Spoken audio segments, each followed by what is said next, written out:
गृह सचिव श्रीमान अजय कुमार भल्ला जी, निर्देशक आसूचना ब्यूरो श्री अरविंद कुमार जी, सचिव संस्कृति मंत्रालय श्री गोविंद मोहन जी, बीपीआर&डी के महानिर्देशक श्रीमान बालाजी, और आज देश भर से साइबर सुरक्षा के लिए अलग अलग विषयों पर काम करने वाले सभी विशेषज्ञों, वरिष्ठ अधिकारीगण, भाई और बहनों, आप सभी का आज के कार्यक्रम में मैं गृह मंत्रालय की ओर से हृदय से स्वागत करता हूं। मित्रों, हम सबको मालूम है, हम आजादी के अमृत महोत्सव के वर्ष को मना रहे हैं। अमृत महोत्सव को मनाने के लिए इस देश के प्रधानमंत्री जी ने सिर्फ इसको एक उत्सव के रूप में नहीं, आजादी का अमृत महोत्सव का एक कार्यक्रम आने वाले भारत के उज्जवल भविष्य को सुनिश्चित करने के लिए भी कैसे उपयोगी हो, ऐसे कई बिंदु अमृत महोत्सव के कार्यक्रमों के साथ जुड़े हैं। मैं अमृत महोत्सव के कार्यक्रम के उद्देश्यों और इसके बारे में जानना नहीं चाहता, परंतु एक बिंदु पर जरूर बात करना चाहता हूं। प्रधानमंत्री महोदय ने इस अमृत महोत्सव से लेकर जब भारत की आजादी की शताब्दी मनाई जाएगी, ये 25 साल के कालखंड को अमृत काल के रूप में व्याख्यायित किया है। और ये अमृत काल हर क्षेत्र के अंदर देश को दुनिया में सर्वोच्च स्थान पर पहुंचाने के लिए किस प्रकार से उपयोगी हो, इसकी दृष्टि से अनेक विध कार्यक्रम अनेक मंत्रालयों को समाहित करते हुए बनाए गए हैं। कहीं पर वित्त मंत्रालय, जब आजादी की शताब्दी मनाई जाएगी तब आर्थिक क्षेत्र में भारत कहां खड़ा होगा, इसके लिए हमारे पास किस प्रकार की टेक्नोलॉजी उपलब्ध है, किस प्रकार की रणनीति बनानी पड़ेगी, हमारी क्षमताओं का संपूर्ण दोहन कैसे होगा, भारत कैसे मैन्युफैक्चरिंग हब बनेगा और दुनिया के अर्थतंत्रों में भारत सिरमौर कैसे बनेगा, और इसके लिए हमारे सामने चुनौतियां क्या है, ये सभी बिंदुओं पर विचार करने का इस समय है। और विचार करने के बाद 25 साल का एक कार्यक्रम हर मंत्रालय बनाए, हर विभाग बनाए, और 25 साल के बाद निश्चित किए हुए लक्ष्य पर संकल्प तक पहुंचने का हम रास्ता तय करें। मैं मानता हूं कि हर क्षेत्र के अंदर हम सब मिलकर एक कार्यक्रम को गंभीरता से लेंगे तो निश्चित रूप से ही जब भारत आजादी की शताब्दी मना रहा होगा, जो भी लोग देख रहे होंगे, भारत विश्व में सर्वोच्च स्थान पर होगा, इसमें किसी के भी मन में कोई शंका नहीं होनी चाहिए। और ये हमारा संकल्प बल 130 करोड़ लोगों के संकल्प ही भारत को सर्वोच्च स्थान पर पहुंचाने का एक जरिया बन सकते हैं, और वो ही हमारी ताकत बन सकते हैं। मित्रों, हम सबको मालूम है कि साइबर सुरक्षित भारत का निर्माण भारत के विकास के लिए कितना जरूरी है। आज के युग में भारत का विकास साइबर सुरक्षा के बगैर हम कर ही नहीं सकते, क्योंकि प्रधानमंत्री जी के इनिशिएटिव से ही आज भारत हर क्षेत्र में इतना आगे बढ़ रहा है, टेक्नोलॉजी का उपयोग इतना नीचे तक हम ले गए। मैं बाद में इस पर डिटेल में बात करूंगा, परंतु साइबर सुरक्षा को सुनिश्चित नहीं करते हैं तो हमारी यही ताकत हमारे लिए बहुत बड़ी चुनौती बन सकती है। और इसीलिए डिजिटल रिवॉल्यूशन के इस जमाने में साइबर सुरक्षा पर थ्रस्ट देने के लिए, साइबर सुरक्षा पर एक मंथन करने के लिए, चुनौतियां और चुनौतियों के समाधान को ढूंढने के लिए, और सबसे ज्यादा महत्वपूर्ण है कि जन जन तक साइबर सुरक्षा के बारे में जागरूकता पहुंचाने के लिए एक कार्यक्रम भारत सरकार के गृह मंत्रालय और संस्कृति मंत्रालय ने आहूत किया है। मित्रों, हम सब जानते हैं हम डिजिटल रेवोल्यूशन के जमाने में हैं। जैसे एक तरीके से विगत 200 साल का हम दुनिया के रेवोल्यूशन का प्रवाह एनालिसिस करें तो स्टीम इंजन से इसकी शुरुआत हुई, इलेक्ट्रिकल एनर्जी तक पहुंचे, इंफॉर्मेशन टेक्नोलॉजी की ओर बढ़े और अब डिजिटल क्रांति की ओर बढ़ रहे हैं। और अगर भारत ने इस क्षेत्र के अंदर आगे बढ़ना है तो एक सुरक्षित, साइबर सुरक्षित भारत का निर्माण हमने करना पड़ेगा और इसीलिए हमने कार्यक्रम का आयोजन किया है। आज प्रधानमंत्री जी का विजन है कि प्रत्येक भारतीय को टेक्नोलॉजी से और इंटरनेट के माध्यम से अपने आप को सशक्त करना चाहिए। और डिजिटल इंडिया कार्यक्रम के वजह से एम्पावरमेंट भी हुआ है, सशक्तिकरण होने के साथ साथ सकारात्मक परिवर्तन भी हमारे जीवन के अंदर आया है। और आज अगर साइबर सुरक्षित भारत की कल्पना करें तो उसमें सबसे महत्वपूर्ण स्तंभ है जन जागरूकता।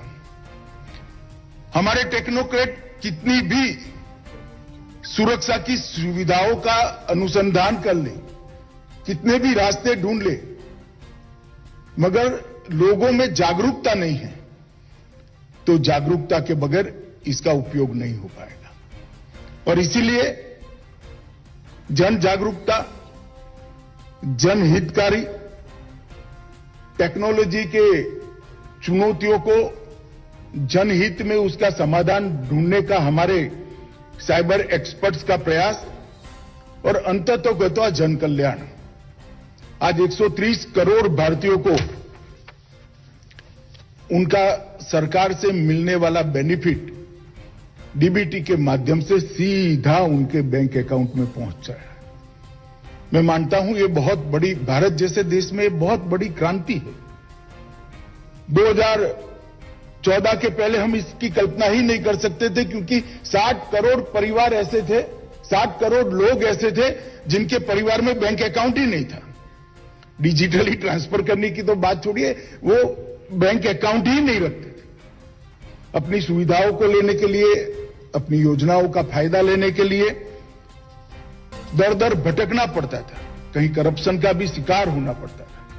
मगर आज 8 ही साल के अंतराल में देश में एक भी परिवार ऐसा नहीं है जिसके पास अपना बैंक अकाउंट नहीं है और ऑनलाइन उनको अपनी सुविधाएं, अपना बेनिफिट पहुंचता नहीं है। 13 करोड़ किसानों को चुटकी बजाते ही दिल्ली में प्रधानमंत्री जी के एक क्लिक करते ही इनके अकाउंट में 6,000 रुपया ट्रांसफर हो जाता है। मित्रों, ये बहुत बड़ी उपलब्धि है। उपलब्धि तो है मगर इसके साथ साथ चुनौती भी है। साइबर फ्रॉड और कई प्रकार के साइबर अटैक से हमारे देश को सुरक्षित करना ये हमारे सामने बहुत बड़ी चुनौती है। इसीलिए ये कार्यक्रम का आयोजन किया गया है। जैसा अग्निहोत्री जी ने बताया, लखनऊ, गुवाहाटी, अहमदाबाद, हैदराबाद, चंडीगढ़, विशाखापट्टनम और देवघर में भी ये कार्यक्रम को किया गया है। आप सबको मालूम होगा झारखंड के कुछ बच्चों ने किस प्रकार से दुनिया के सामने साइबर फ्रॉड का एक नया तरीका रखा था। आज देवधर में भी ये कार्यक्रम किया है। हमारे लिए बहुत अच्छी बात है कि साइबर सुरक्षा को देश के पिछड़े से पिछड़े इलाके से लेकर हर गांव तक पहुंचाने का हमने प्रयास करना चाहिए। इस कार्यक्रम के माध्यम से न केवल परिचर्चाएं आयोजित की हैं, विभिन्न प्रिंट और इलेक्ट्रॉनिक माध्यमों से साइबर सुरक्षा की नई नई प्रणालियां, साइबर स्वच्छता, साइबर अपराधों की रोकथाम के लिए सारे उपाय, साइबर अपराध रिपोर्टिंग पोर्टल को लोकप्रिय बनाना, साइबर वित्तीय रिपोर्टिंग के नंबर को भी, राष्ट्रीय हेल्पलाइन नंबर है हमारी 1930, उसको पॉपुलर बनाना और अनेक प्रकार के संवाद के माध्यम से इसको जागरूकता लाने का प्रयास किया गया है। कई जगह पे नुक्कड़ नाटक और संगीत नाटक एकेडमी द्वारा भी नए प्रकार के कुछ प्रयास भी किए गए हैं। मित्रों, साइबर स्पेस का दुरुपयोग कोई नई बात नहीं है, आप लोग जानते हैं। मालवेयर अटैक हो, फिशिंग हो, क्रिटिकल इंफ्रास्ट्रक्चर पर हमले हो, डेटा की चोरी हो, ऑनलाइन वित्तीय धोखाधड़ी हो, चाइल्ड पोर्नोग्राफी हो, ढेर प्रकार के दूषण आज यहां पर भारत में हम देख सकते हैं और आने वाले दिनों में वो बढ़ने भी वाले हैं। मैं थोड़ा आपका ध्यान आंकड़ों की तरफ भी आकृष्ट करना चाहूंगा। 2012 में टोटल 377 साइबर क्राइम रिपोर्ट हुए थे और 2020 में रिपोर्टिंग की संख्या 50,000 तक पहुंची है, मगर रिपोर्ट नहीं हुए हैं ऐसे साइबर क्राइम शायद लाखों की संख्या में होंगे। ये बताता है कि ये 270% की वृद्धि आने वाले दिनों में कितनी बड़ी चुनौती बनने वाली है। साइबर क्राइम रिपोर्टिंग पोर्टल हमने 3 साल पहले लॉन्च किया। अब तक 11 लाख से ज्यादा कंप्लेन अलग अलग प्रकार की रजिस्टर की गई और सोशल मीडिया क्राइम की कंप्लेनें भी 2 लाख से ज्यादा रजिस्टर्ड की गई और ये मात्रा दिन प्रतिदिन बढ़ने वाली है, क्योंकि भारत में आज 80 करोड़ भारतीयों की ऑनलाइन मौजूदगी है। मैं मानता हूं कि ये बहुत बड़ी संख्या है। एक प्रकार से ये आनंद का विषय है कि 80 करोड़ भारतीय ऑनलाइन अपनी मौजूदगी दर्ज करा रहे हैं और 2025 तक इस संख्या में लगभग 231% के रेट से बढ़ोतरी होने की संभावना है, क्योंकि हमारा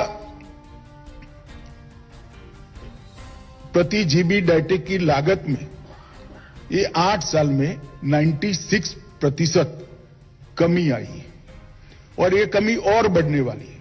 जैसे जैसे डाटा सस्ता होगा, यूजर और बढ़ेंगे और प्रणालियां भी इस पर कार्यरत हो जाएगी। सिर्फ मैं प्रधानमंत्री जनधन योजना के बारे में बताना चाहता हूं कि 45 करोड़ नए अकाउंट खुले हैं और 32 करोड़ रुपए डेबिट कार्ड आज देश में ये 8 साल में वितरित किए गए हैं। ये 32 करोड़ लोग कभी भी डेबिट कार्ड, क्रेडिट कार्ड की दुनिया में नहीं थे, ऐसे लोग हैं। इनके ट्रांजैक्शन भले छोटे छोटे हो, परंतु ऑनलाइन उनकी उपलब्धि है। यही बताता है कि हमारा कारोबार कितना बढ़ रहा है। वित्त वर्ष 2022 में यूपीआई पर लेन देन $1 ट्रिलियन को क्रॉस कर गई है और पूरा विश्व इससे अचंभित है। सिर्फ यूपीआई पर लेन देन $1 ट्रिलियन से आगे बढ़ चुकी है और दुनिया में डिजिटल भुगतान में कुछ ही समय में हम सबसे पहले नंबर पर पहुंच जाएंगे। 2021 में वैश्विक डिजिटल भुगतान का 35% हिंदुस्तान में हुआ है, भारत में हुआ है, जो हमारी साइज बताता है। और भीम यूपीआई अब केवल भारतीय ऐप नहीं रही, वो ग्लोबल बन चुकी। सिंगापुर, यूएई, भूटान, नेपाल और अब फ्रांस में भी यूपीआई और भीम ऐप स्वीकार कर लिया गया है। तो आने वाले दिनों में ये बहुत बड़ी चुनौती बनने वाला है। जनधन, आधार और मोबाइल, ये तीनों के माध्यम से डीबीटी को हमने सुनिश्चित किया है। लगभग 52 मंत्रालयों की 300 से ज्यादा अधिक योजनाएं डीबीटी को कवर करती है और अब तक 7 साल में 23 लाख करोड़ की राशि छोटे छोटे हफ्ते भी सीधे बैंक अकाउंट में ट्रांसफर करने का काम नरेंद्र मोदी सरकार ने किया है। लगभग इससे 2 लाख करोड़ की बचत भी हुई है। भारत नेट भी बहुत जल्दी से विस्तृत हो रही है। 5.75 लाख किलोमीटर फाइबर केबल बिछाई गई है और 1,80,000 गांवों को इससे जोड़ने का काम कर दिया गया है, जो संख्या 10,000 से कम थी 8 साल पहले। 8 साल के अंदर 1,80,000 गांवों को फाइबर केबल से ग्राम पंचायतों को जोड़ने का काम कर दिया है। मैं इसलिए बता रहा हूं कि हम सबके सामने चुनौती कितनी बड़ी होने वाली है, इसका संज्ञान होना चाहिए। परंतु भारत सरकार का गृह मंत्रालय भी साइमल्टेनियसली बहुत चौकन्ने तरीके से इसकी रोकथाम के, साइबर फ्रॉड की रोकथाम के लिए भी इतना ही जागरूक है और इतना ही तेजी से आगे बढ़ रहा है। मोदी जी के नेतृत्व में जब श्री राजनाथ सिंह जी गृह मंत्री थे, तब 2017 में गृह मंत्रालय में साइबर और सूचना सुरक्षा CIS प्रभाग बनाया गया और वहां से इस साइबर सुरक्षा की दिशा में ढेर सारे कदम उठाए गए। मित्रों, अभी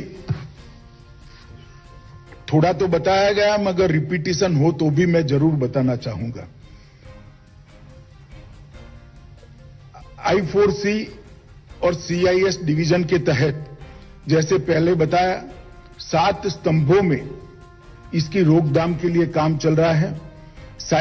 राष्ट्रीय साइबर अपराध थ्रेट एनालिटिक्स यूनिट, राष्ट्रीय साइबर अपराध रिपोर्टिंग पोर्टल, राष्ट्रीय साइबर अपराध प्रशिक्षण केंद्र, राष्ट्रीय साइबर अपराध अनुसंधान और नवाचार केंद्र, जॉइंट साइबर क्राइम कोऑर्डिनेशन, राष्ट्रीय साइबर अपराध इकोसिस्टम प्रबंधन यूनिट और राष्ट्रीय साइबर अपराध फोरेंसिक प्रयोगशाला।